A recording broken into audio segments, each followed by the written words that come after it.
Hari Om Namah Shivaya.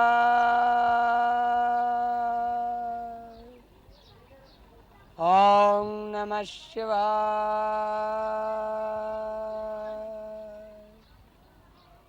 Om Namah Shivaya. Om Namah Shivaya. Om Namah Shivaya. Om Namah Shivaya.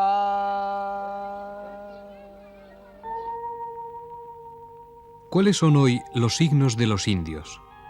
Sobre todo los signos de siempre, los signos de la India, algunos mutantes con los tiempos, la mayoría signos permanentes.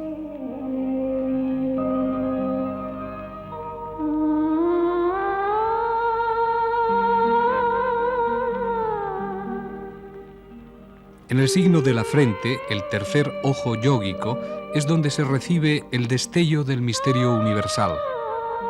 Es el Agyan Chakra, la rueda del mando. Sin él, una persona es dominada por sus instintos.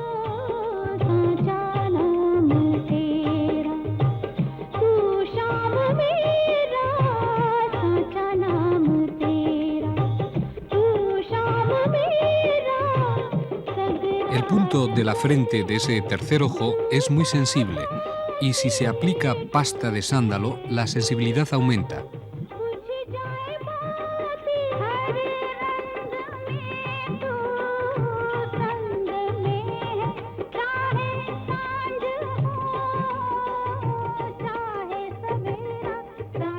El humo infinito de la India, el nuevo soma, del hachís o de la religión.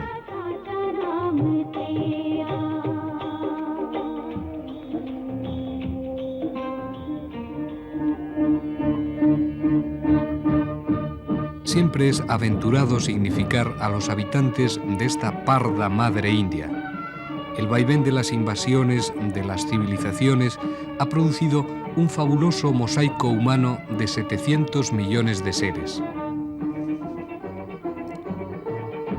316 millones de indios, casi la mitad de la población, viven en un estado de pobreza más o menos trágica para ellos. Para nosotros, una pobreza absoluta.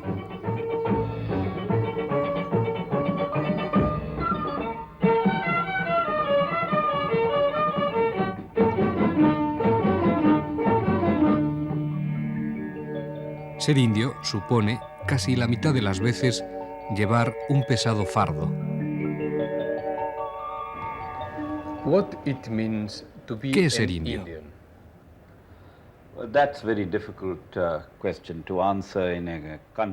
Es muy difícil contestar a esta pregunta en un país que es un subcontinente mayor que Europa, con tantas razas, con tantas religiones, con tantas lenguas. Si tengo que responder por mí, yo soy Sikh de religión, ario de raza, punjabi de lengua. O sea, soy diferente del resto de los indios en estos aspectos. Sin embargo, si consideramos otros países, yo soy indio. Comparto una historia común con los demás indios, la explotación colonial, la invasión de los extranjeros, mis antepasados sometidos a los mismos extranjeros. Y sin embargo, comparto con los otros indios una misma ética, una misma tradición, una misma historia. Pero sobre todo, lo más importante es la conciencia fronteriza. Si sufrimos una invasión, como la de los chinos, como la de los pakistaníes, entonces todos los indios, cualquiera que sea su raza, su religión o su lengua, nos sentimos indios. Y eso es lo que significa ser indio.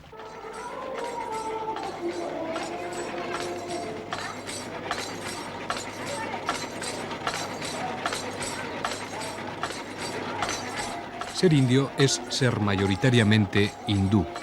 La religión del 80% de los indios, con sus bellezas místicas y sus colorines folclóricos, desde siglos ha moldeado no solo a los hindúes, sino a los propios indios. En este templo, dedicado a Tulsídas, el escritor del Ramayana, se exponen ingenuas escenas mitológicas.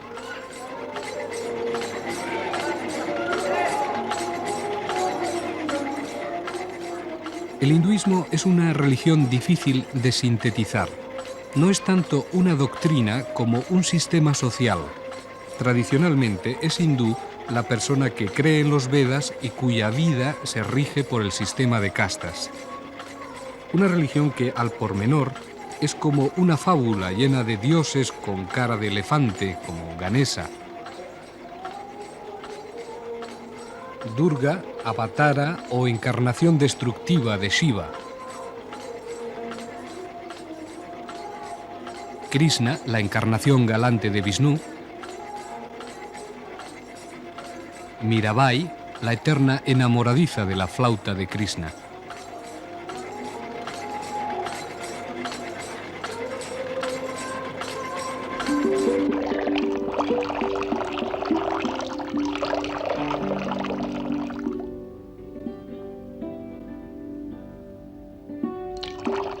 La adoración es también a los dioses de la naturaleza, empezando por Ganga Mai, la sagrada madre Ganges.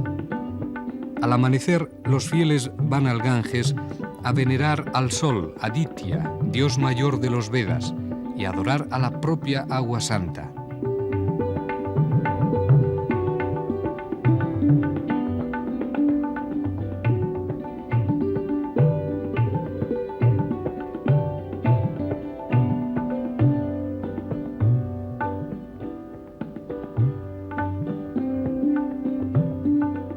Tal vez el único himno Veda que conoce la mayoría de los hindúes sea este, el Gayatri. El sol naciente barre las tinieblas de la ignorancia y produce el día de la iluminación.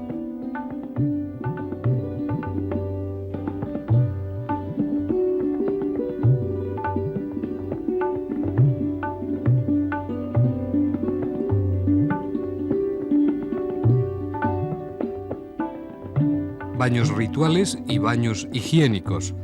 El baño es ritual porque al menos una vez en la vida un hindú debería venir a Benares a bañarse. Y bendito es el hindú que Kashi Vas, que vive en estas riberas de Kashi, la ciudad de Shiva, y diariamente aquí se sumerge.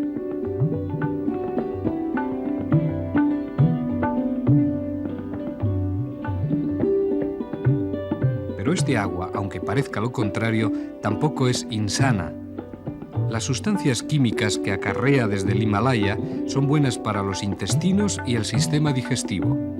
El famoso doctor Hawkins sostenía incluso la propiedad germicida y anticolérica del Ganges.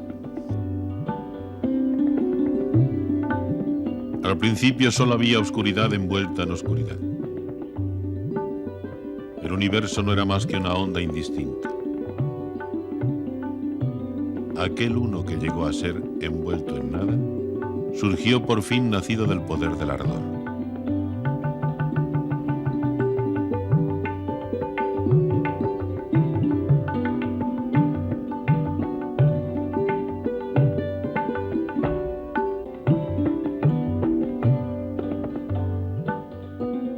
Para los hindúes es capital, si pueden, venir al Ganges en peregrinación una vez en la vida. Y todavía aún más importante es morir junto al Ganges, que le incineren a uno en sus orillas, como por ejemplo en el quemadero que tengo a mis espaldas aquí en Varanasi, y que luego naturalmente las cenizas de lo que queda de la pira se esparzan en estas aguas. De esta forma se quiebra la samsara, el ciclo de las reencarnaciones.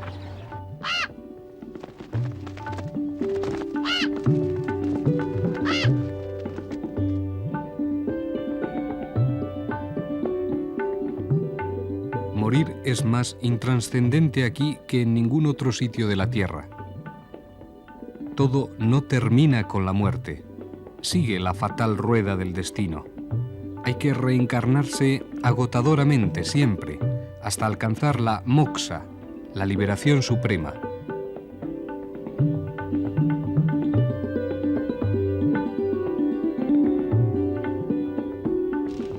Para romper la rueda del destino y salvarse, hay que arder aquí, así.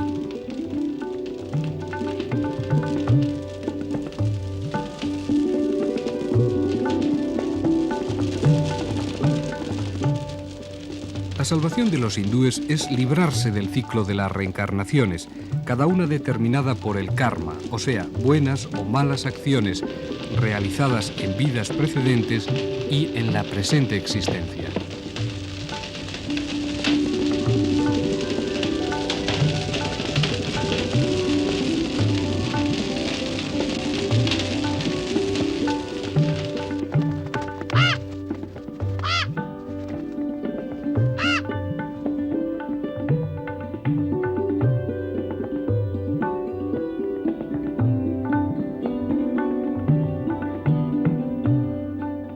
La muerte es angustiosa si solo hay una vida.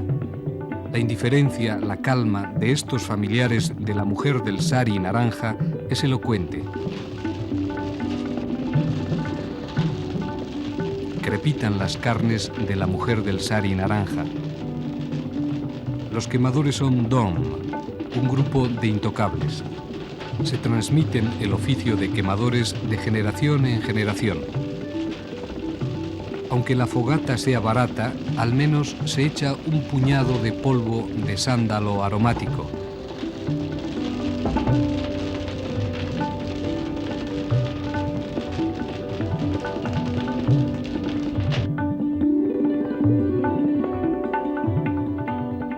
Cuando se apagan los últimos rescoldos, buitres y perros compiten por los despojos mal ardidos.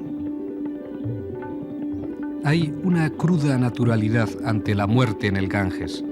Solo arden bien las buenas piras de sándalo. Las quemas con madera barata no apuran bien la combustión del cadáver. No importa entonces que los buitres rematen la faena.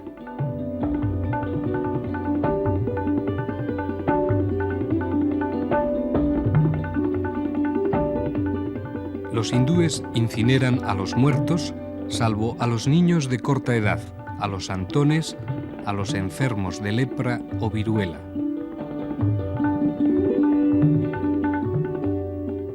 Por el Ganges, envueltos en sacos, flotan cadáveres de niños. Les ataron una cuerda con una piedra, pero la cuerda se pudrió y salieron a flote. No queman a los niños que mueren antes de recibir el sacramento de iniciación hindú. No queman a los santones porque han renunciado a toda carrera social y sacramental. No queman a los leprosos porque se cree que el fuego irritaría a los malos espíritus que en ellos anidaron y que se podrían vengar aún de los familiares.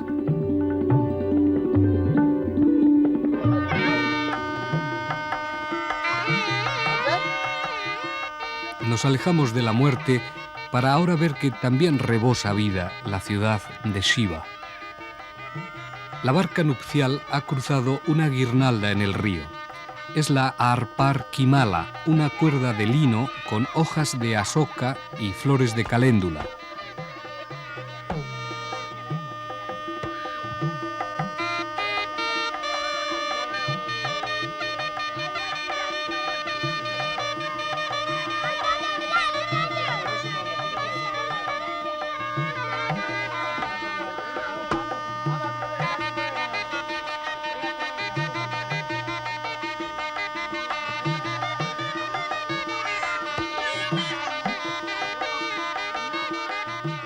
La orilla derecha del Ganges, deshabitada, sirve para ofrendas y para celebrar la puja, el sacrificio.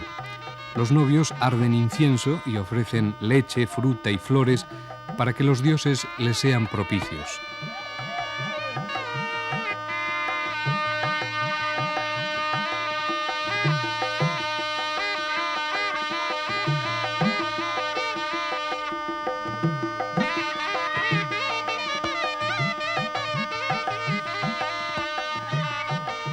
El matrimonio es absolutamente crucial en la actual sociedad india, no solo en la sociedad hindú.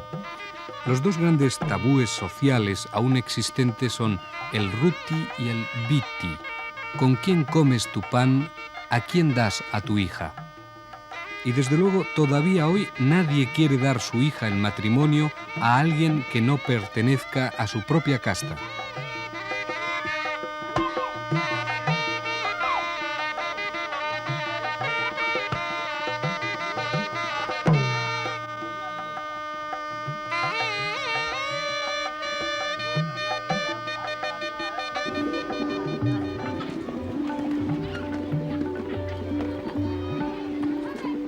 Todo se hace santo en el Ganges, hasta lavar la ropa, aunque las lavanderas pertenezcan al último peldaño social, el de los intocables.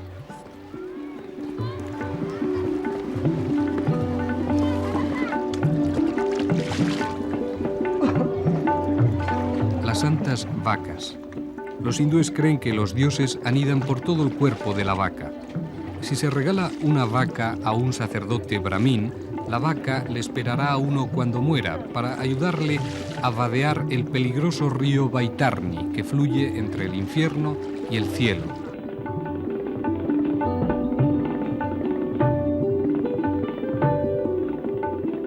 Benares es también la capital de los templos, como el de la destructora diosa Durga, mal llamado Templo de los Monos, y sobre todo este, el más sagrado de todos, Vishwavanath, el mayor templo de Shiva, también conocido como el Templo de Oro. Salvando el cortocircuito cultural, se podría decir que este es el Vaticano hindú.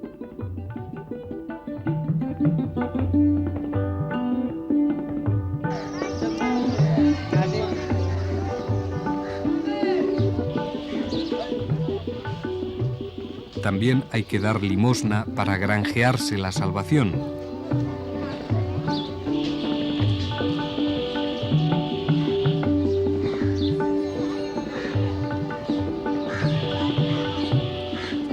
En este país de crueles pobrezas siempre hay alguien que está aún más debajo, los leprosos. Estas mujeres y estos hombres llagados no piden, exigen mudamente lo que les corresponde en su actual encarnación, una limosna.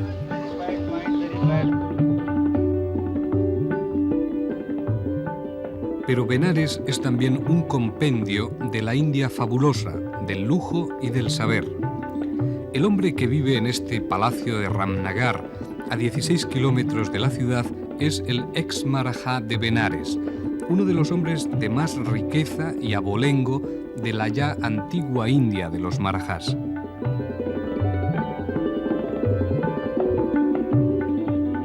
Bhikhupati Narain Singh es de los pocos Marajás que han podido conservar su palacio. Este es el Durbar Hall, el Salón del Trono, hoy mero museo. Sus empolvadas arañas y sus apolillados tigres testimonian un lujo que ya fue. En 1972, los Marajás perdieron sus últimos privilegios, sus títulos y exenciones fiscales. Pero hay que pensar que en 1947, cuando la independencia de los ingleses, las 2/5 partes de la India y casi 1/3 de la población estaban sometidas a la autoridad absoluta de 550 príncipes feudales. El ex Marajá de Benares no se ha quedado sin trabajo. Protege la cultura de Benares. El Dr. Singh es un apasionado de la santidad de Benares, un ferviente hindú que ama repetir el verso de los Puranas. Kashi, o sea, Benares, es la más santa de las ciudades, el Ganges, el más sagrado de los ríos, y la caridad, la más sagrada de las virtudes. Kashi, la ciudad del antiguo conocimiento, tiene una gran significación para mí.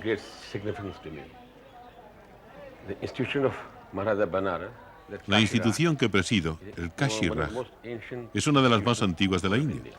Está mencionada en los Vedas, en el Mahabharata, incluso en el Gita. De ahí procedemos los Marajás de Benares en una forma u otra. La institución del Marajá de Benares es muy importante y significa una gran responsabilidad para mí.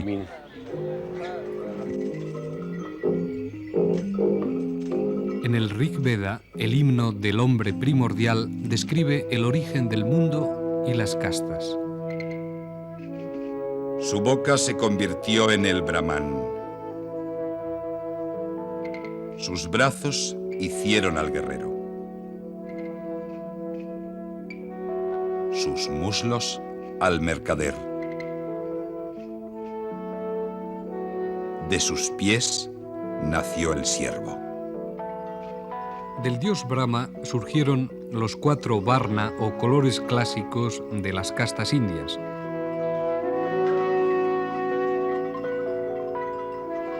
Aún hoy, la importancia de la casta en la India es vital.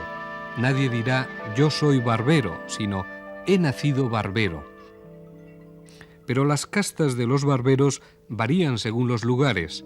Son Napit en Bengala, Navi en Bombay, Nai en Uttar Pradesh.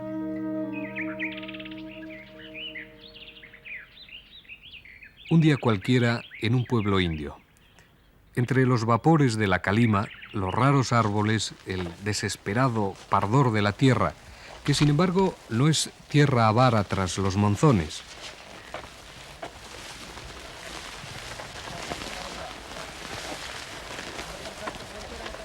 Vamos a penetrar ahora en el mundo real de las castas, empezando por un pequeño pueblo, uno del 500.000 de pueblos donde viven 2 de cada 3 indios.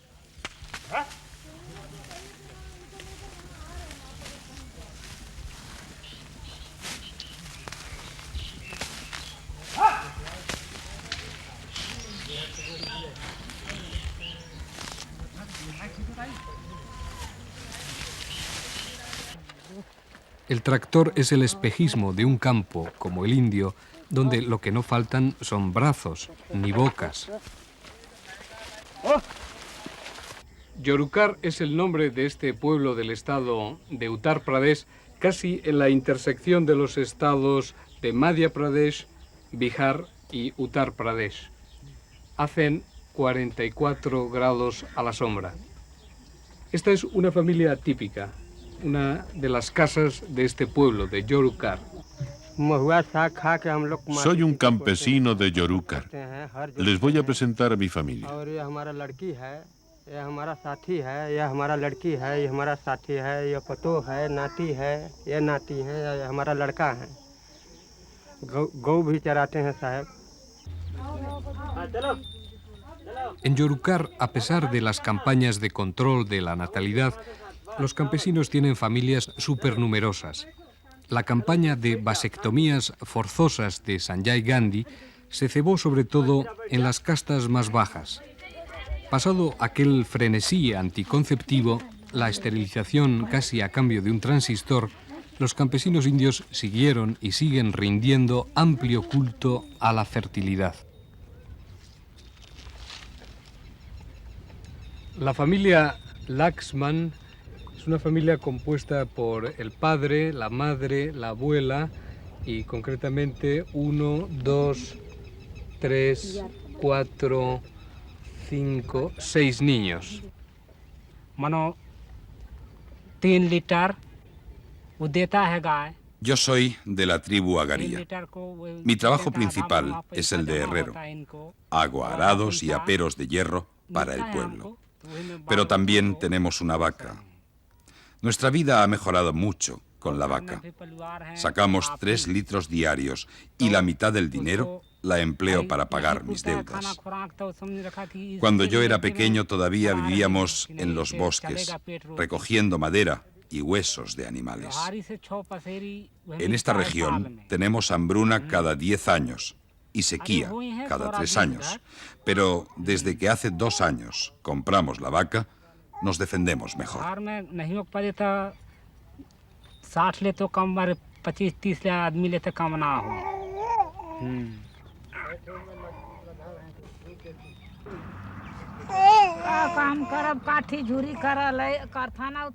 Yo trabajo mucho a mis 64 años. Ayudo en la casa, limpio a mis nietos, cojo madera y boñigas para la lumbre y cuido de la vaca. Lo que más trabajo nos da es la vaca.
En Yorucar, 1.500 habitantes, la radiografía social es complicada. Existen gentes de casta y además 6 grupos tribales. La tribu más numerosa es la Gond. Las personas que pertenecen a tribus tampoco están dentro del sistema de castas.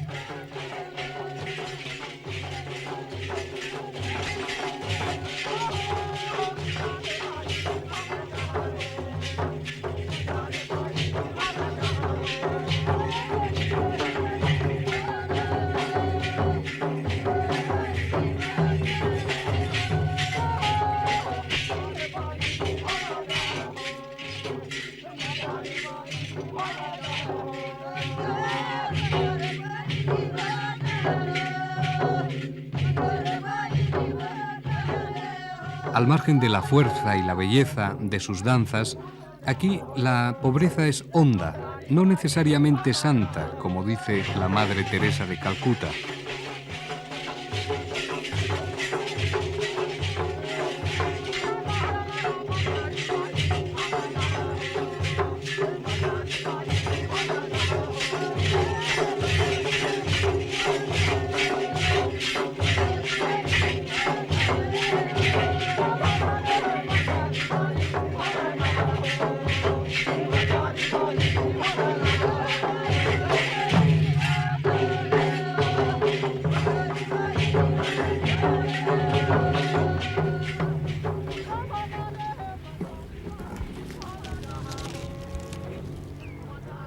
Como en el resto de ese 500.000 de pueblos donde está la esencia de la India, las casas son sobre todo de adobes hechos con estiércol vacuno y barro. Es estupefaciente para nuestra mentalidad comprobar la minuciosa estratificación social de un pueblo indio. Las barrenderas, mujeres descastadas, intocables, ocupan el escalón más bajo porque su trabajo es el más impuro. El sastre del pueblo es del yati de los sastres de Yorukar, aunque pertenezca a los sudras, los siervos, la más baja de las 4 castas. Generalmente los trabajos más sucios y pesados pertenecen a los parias. Ellos pagan, a veces con la vida, el alto costo social de este sistema milenario.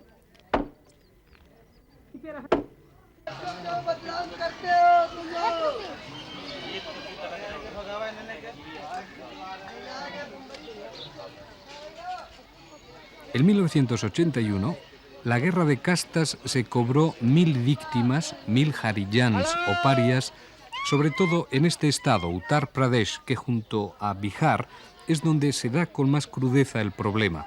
Para algunos latifundistas, la vida de un intocable vale menos que la vida de una vaca.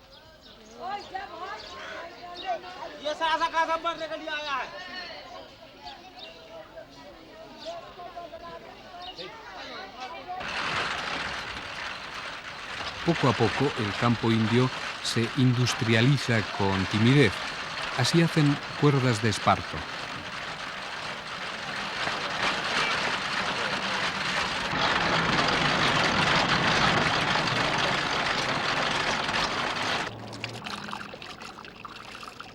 Casi todo, si no todo, en la India es esperar el fatídico monzón.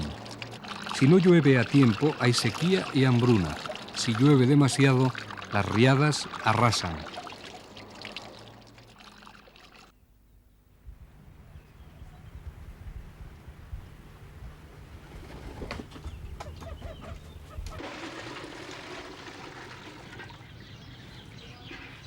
El agua es el milagro cotidiano y el pozo el centro de la vida del pueblo.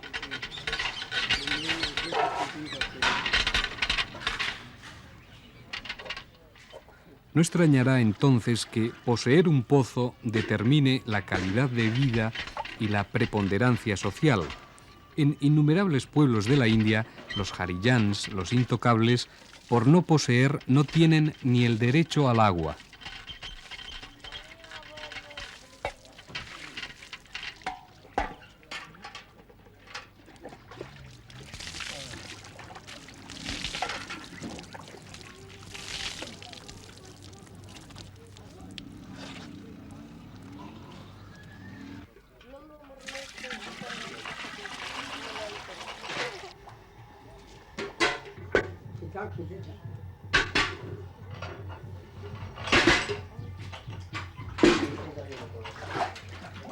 Las principales tensiones surgen en torno al tema del uso del pozo. En Yorukar la situación no es tan dramática porque la composición tribal básica del pueblo desmocha la virulencia del sistema de castas.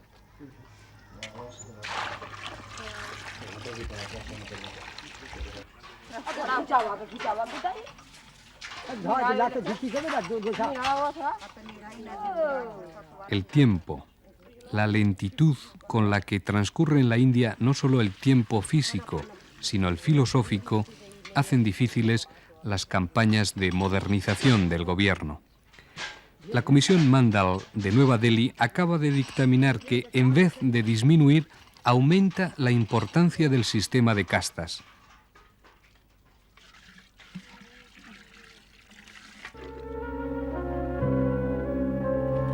Si en algún lugar ha sido efectivo el dicho «la religión es el opio del pueblo», ha sido en la India. Una pequeña casta de sacerdotes, los brahmanes, han condicionado sutilmente el pensamiento de la gran mayoría del pueblo, hipnotizándolo durante siglos a fin de que aceptara un papel de servilismo y humildad.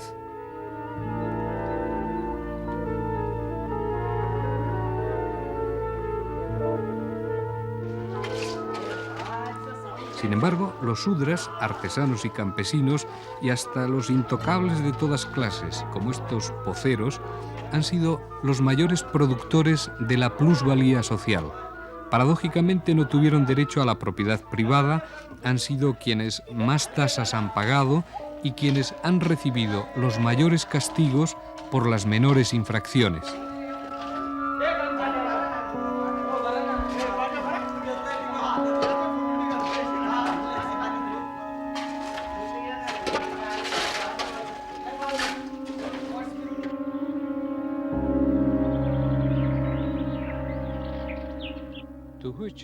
¿A qué casta pertenece?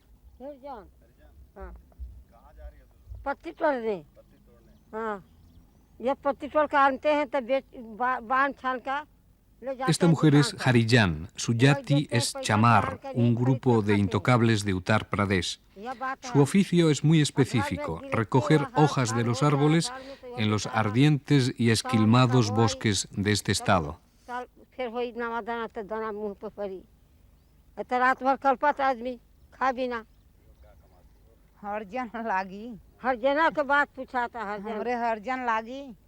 Yo también soy Harijan. No tengo hijos. Solo estamos mi marido y yo. Y solo yo trabajo. Recojo hojas y leña para vender. Esta es la vida de los Harijans que vivimos aquí.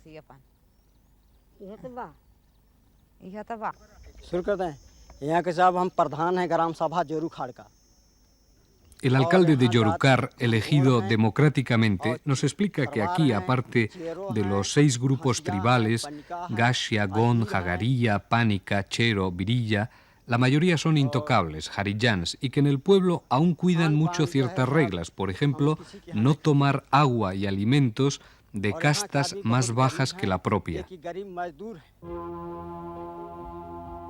Mahatma Gandhi, apiadándose de los intocables, les dio su actual nombre, Harijans, hijos de Dios.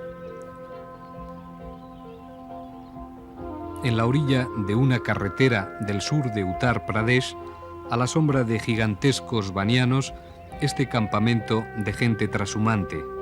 Son también recogedores de hojas de tendu, con las que se lían los biri, los cigarrillos típicos de la India.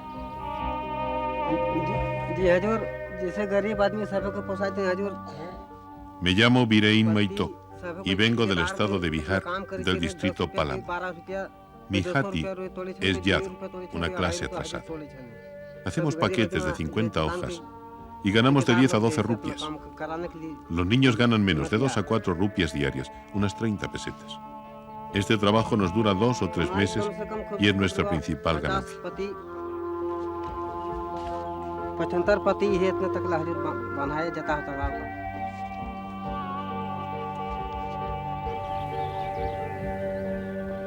La casta condiciona y controla cada aspecto de la vida individual.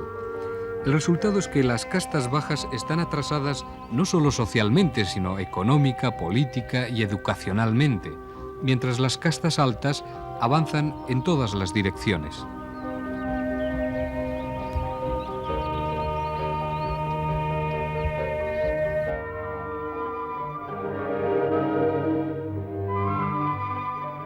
Hay también una nueva India, la de, por ejemplo, el hombre que vive en este chalet de Nueva Delhi, Madhavrao Scindia, último marajá de Gwalior desde la muerte de su padre en 1961 hasta que 10 años después el Parlamento abolió los últimos privilegios feudales. Scindia ha sido durante 10 años el más joven marajá de la India. Quien mejor rompe el cliché, el estereotipo de los antiguos marajás de la India es Madhavrao Scindia, ex marajá de Gwalior y desde 1971 miembro del Parlamento. Ya está en su 3ª legislatura. The caste system has a lot of negative aspects. El sistema de castas tiene un montón de aspectos negativos porque entraña la división de las fuerzas sociales. O sea, No hay duda. Es un mal. Desgraciadamente, es un mal heredado, como un legado a través de los siglos, y no se puede eliminar de la noche a la mañana. Pero a medida que la India se moderniza, y lo estamos haciendo en muchos campos, ciencia, tecnología, educación, el sistema de castas, el mal de las castas se eliminará paulatinamente, no me cabe duda. Por lo que a mí se refiere, yo no tengo problemas con gentes de otra casta, ya sean brahmines, intocables o gentes de tribu. Mi padre fue muy previsor y ya en el colegio me dieron la misma educación que los demás niños y a mi escuela iban también hijos de intocables. Y cuando se es joven, no existe ese sentido de casta. Eso aparece si acaso más adelante. Por eso es tan importante empezar desde abajo, desde la educación. Marajás, ex-marajás, pero aún millonarios, y harijans, intocables, cuya sola sombra contamina.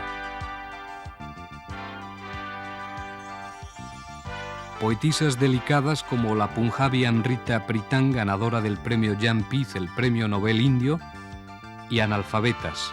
Hay 300 millones de analfabetos. Obreros especializados de una fábrica de jeeps y aguadores especializados de la vieja Delhi.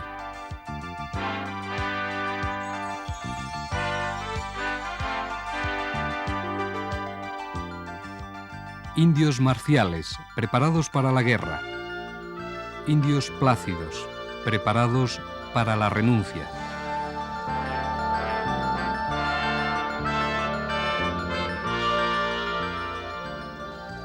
Indios arrancados de una página de Kipling. Indios ya inmersos, a su modo, en la moderna prisa.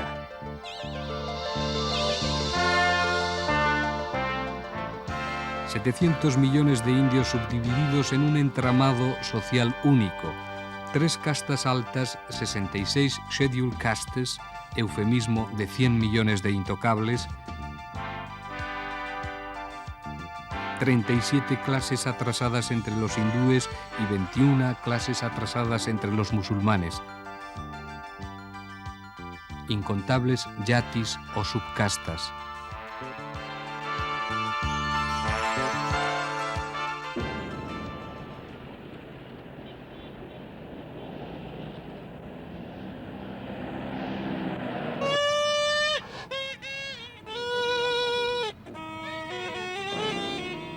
El mundo de las castas aparece en Bombay, la metrópoli industrial de la India, tan exótico como el mundo de los encantadores de serpientes. En Bombay es donde más se nota el empuje de los 3 grandes fenómenos que tratan de atacar de raíz a la India ancestral de las castas: la occidentalización, ya imparable desde el dominio británico, la secularización o menor incidencia de la religión y la sanskritización de la sociedad. Se llama sanskritización al proceso en virtud del cual una casta baja o una tribu cambia de costumbres, ritual e ideología en dirección del modelo de una casta alta.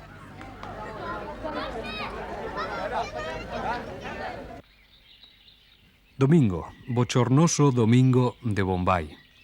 En el Parque Nehru, las familias de la clase media de Bombay vienen a buscar, en vano, un poco de frescura.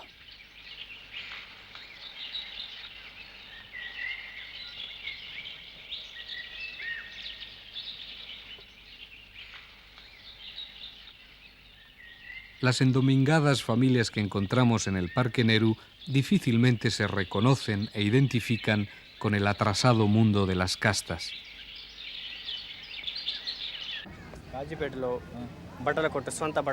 Este hombre es un indio medio, típico de la gran urbe. Es Babu, un empleado de un comercio de telas. Procede del sur, de Gossipe, estado de Andhra Pradesh. Nos cuenta que los domingos, como otras muchas gentes en otros muchos lugares del planeta, saca a la familia de paseo.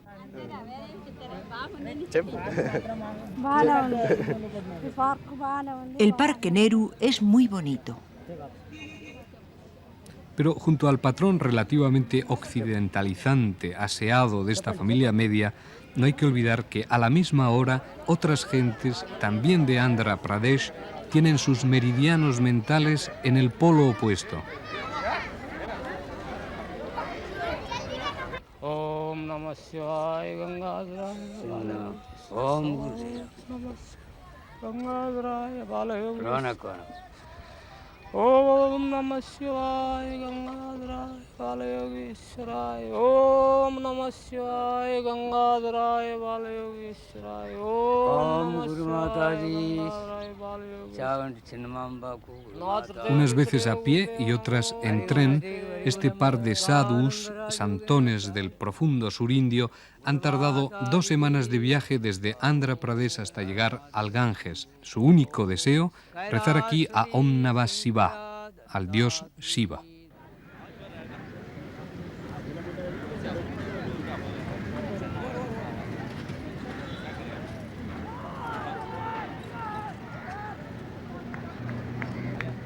Los impecables indios que juegan al cricket en los britanizantes parques de Bombay también recuerdan la otra cara, la moderna, de la India. Sería injusto ocultar que desde la independencia, en los últimos 35 años, el analfabetismo ha bajado del 87 al 67%, y la edad media de vida, que antes era de 27 años, ahora es de 53 años.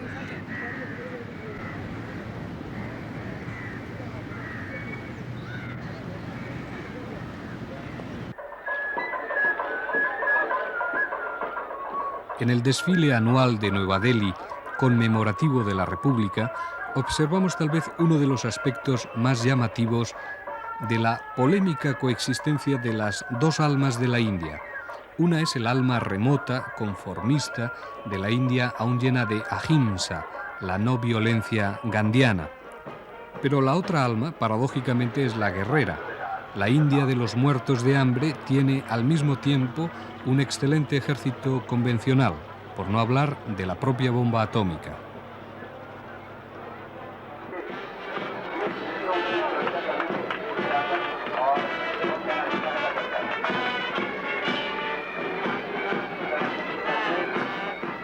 Kshatriyas y Rajputs, las castas guerreras por naturaleza, suministran los mejores soldados.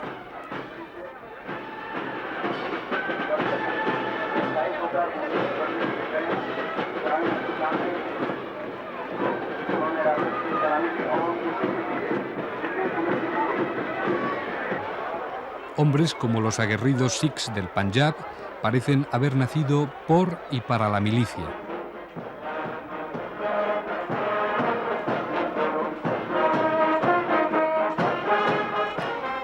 Y la India, donde aún se queman las viudas en la pira del marido, queda muy lejos ante el paso de estas mujeres policías. El escudo de la India actual es este pilar del emperador Asoka. Representa las 4 verdades fundamentales de la doctrina budista y su expansión hacia los 4 puntos cardinales. Solo la enorme tolerancia básica de la India, de abrumadora mayoría hindú, podía elegir como escudo un símbolo budista. Y es que, con ser importante y apasionante el mundo del hinduismo, no se entendería a los indios sin contemplar la convivencia de las grandes religiones, empezando por el budismo, que en la India fue engendrado. Esto es Sarnath, el lugar donde Buda predicó su primer sermón después de alcanzar la iluminación. El lugar también donde convirtió a 5 discípulos, los primeros 5 discípulos de su enseñanza. 200 años después, el emperador Asoka construyó en este lugar de Sarnath numerosas pagodas, numerosos templos que demuestran desde entonces la fe budista que existe en la India. El budismo, en sus diversas ramas, este es un templo tibetano de Sarnath, cuenta con solo 4 millones de fieles frente al doble de cristianos o a los 70 millones de musulmanes, pero la India es el auténtico lugar santo del budismo. He was born in Lumbini, though at present Lumbini is in part of Nepal, but generally it is. Buda nació en Lumbini, que actualmente se encuentra en Nepal, pero se puede decir que nació en la India.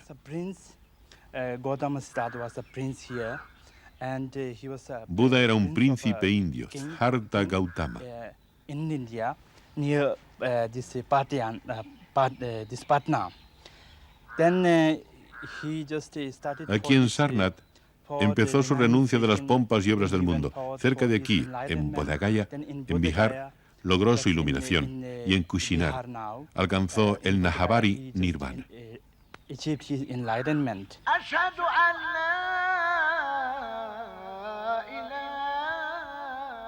Los rezos musulmanes y las plegarias hindúes. Om Namah Shivaya. Los buitres que comen a los muertos en la Torre del Silencio del cementerio Parsi de Bombay y la desnudez de los templos jainistas para quienes toda vida es sagrada. Sikhs beligerantes y pacíficos lamas.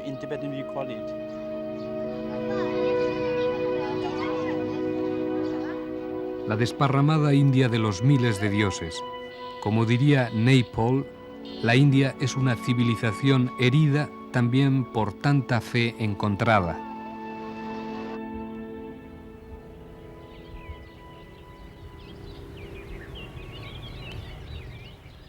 Aunque no sea fácil entrar en los Sancta Sanctorum, los coches reposan antes de acometer la subida del puerto. En la cumbre, un templo cuya importancia para los hindúes es similar a la de la Meca para los musulmanes.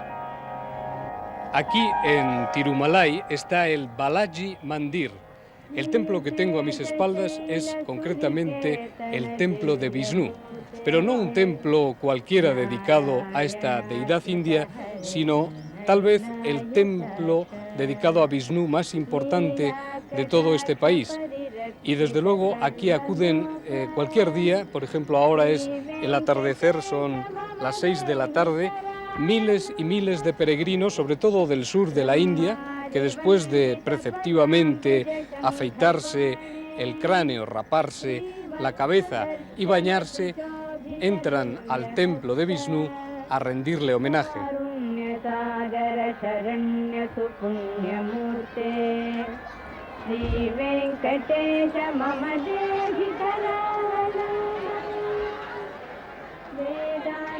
No importa el tiempo de espera, con tal de ver unas décimas de segundo al dios con cara negra del interior del templo.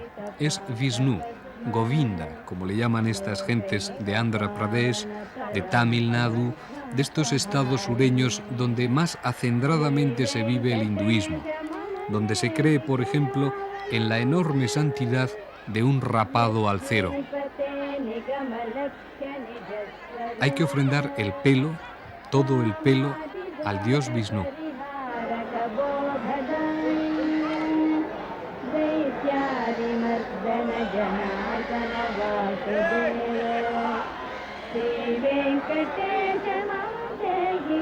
En las barberías colectivas del templo, cualquier día, a cualquier hora, miles de hindúes, niños, hombres, mujeres, son concienzudamente pelados.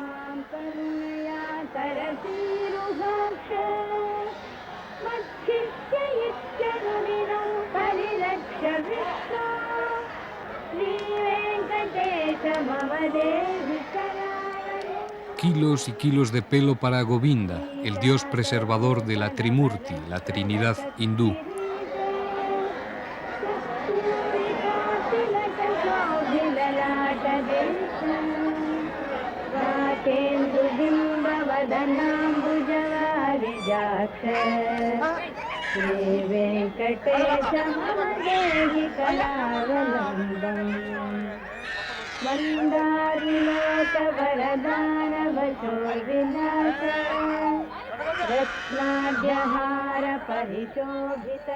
Tras el rapado ritual es preceptivo un baño purificador en la piscina.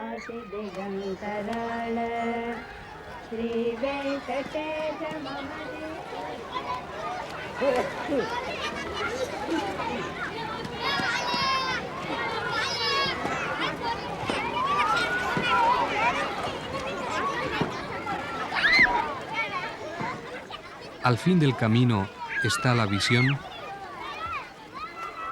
Indios, fabulosos pobladores del planeta Tierra. Solo se pueden significar con el mono gramático de Octavio Paz.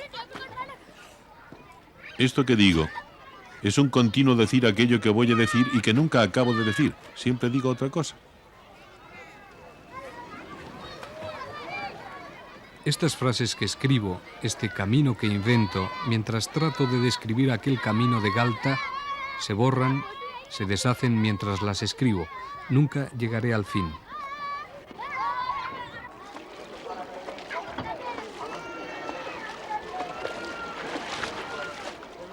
No hay fin. Todo ha sido un perpetuo recomenzar.